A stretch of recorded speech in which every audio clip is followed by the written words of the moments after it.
पावसानं अतोनात नुकसान झालेलं आहे। कशी परिस्थिती आहे पाहूयात। नांदेड जिल्ह्यामध्ये हजारो हेक्टरवरील सोयाबीन पीक पाण्याखाली गेलंय। गोदावरी नदीला पूर आल्यानं शेतकरी हतबल झालाय। विष्णुपुरी प्रकल्पाचे 16 दरवाजे उघडले। गोदावरी नदीपात्रात 2,48,000 ने पाण्याचा विसर्ग सुरू आहे। विदर्भात मुसळधार पावसाचा अंदाज। 24 ते 28 सप्टेंबर दरम्यान पावसाची शक्यता। हवामान खात्याकडून सतर्क राहण्याचं आवाहन।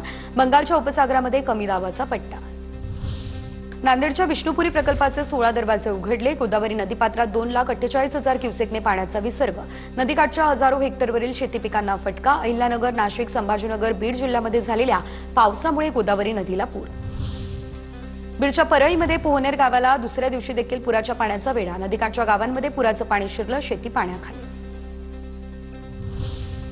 सोलापूर जिल्ह्यामध्ये मुसळधार पावसामुळे भीषण परिस्थिती। सोलापूर पुणे राष्ट्रीय महामार्गावर रेल्वे मार्ग ठप्प। सोलापूर मुंबई वंदे भारत एक्सप्रेस आणि हुतात्मा एक्सप्रेस सोलापूर स्टेशनवर रखडली।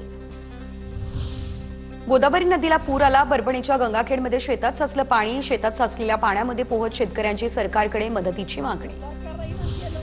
गेल्या 11 दिवसांपासून बीड जिल्ह्यात मुसळधार पाऊस। गोदावरी, मांजरा आणि सिंदफणा नदीला पूर। मोरगाव परिसरातील शेतीसह काही घरं पाण्याखाली।